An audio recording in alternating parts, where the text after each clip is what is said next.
So at this point after our yes, no for preference, a child has really clearly demonstrated an ability to figure out what they want, and they're able to communicate to you what they want in a functional way. But in a yes, no for preference situation, generally we're offering a child a choice. But we want our child to be able to start to spontaneously request things in a functional way, and that's going to really help with their communication and reduce a lot of their anxiety. I'm sure many parents at home have children who will hand lead them or, like push them around or whatever to try to communicate a response. But if we have a child that's capable of expressive language, we really should be trying to get them to verbalize their needs and their desires, because that's going to really help with them communicating with us in a functional way, and it's going to reduce a lot of that not necessarily great method of communication with other, because they may be able to hand lead you at home, but they shouldn't be hand leading strangers in public, or they shouldn't be physically manipulating other people who aren't mum, dad, brother, sister.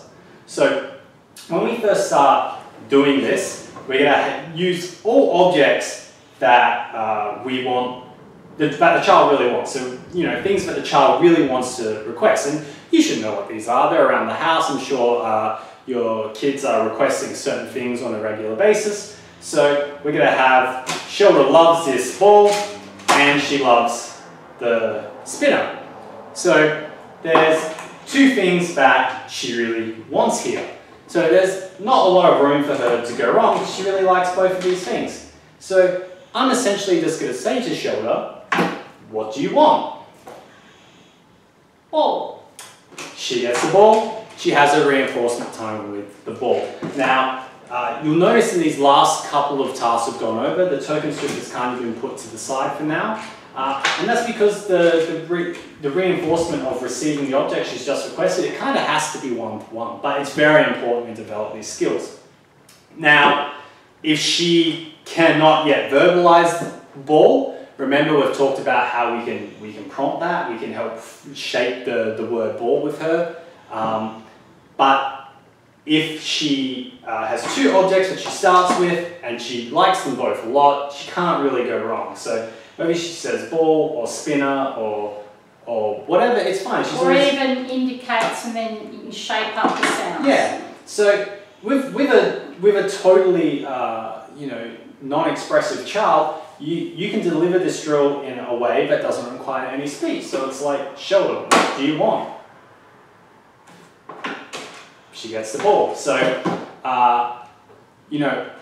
once again, you can always try to find ways around these restrictions if you have a non-verbal child, and it all just helps with more and more functional communication, whether it's verbal or non-verbal.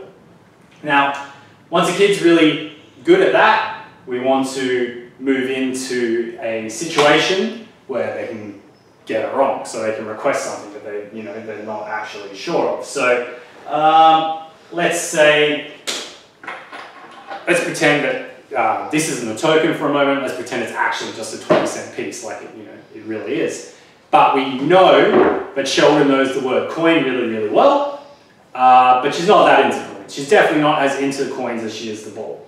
Now, presenting a desired object versus a non-desired object means that there's some room for error now. So she can't just say anything that's in front of her and get what she wants. Now, I would just present them in the same way again, and I'd say, Sheldon, what do you want? Ball. She gets the ball. If she said coin though, she would get the coin. It's important that a child knows that the sounds they make with their mouth, the words that come out of their mouth, they have power. They can influence the world around them. So it's just, in that situation, if she requested the coin, have fun with the coin. And it's like, she's going to feel a bit ripped off because, her cognition is going, I really didn't want the coin, I wanted the ball. But if that's what she requests, you give it to her, you give her some time to think about what just happened, you reset the situation, and just once again, show her, what do you want? Ball.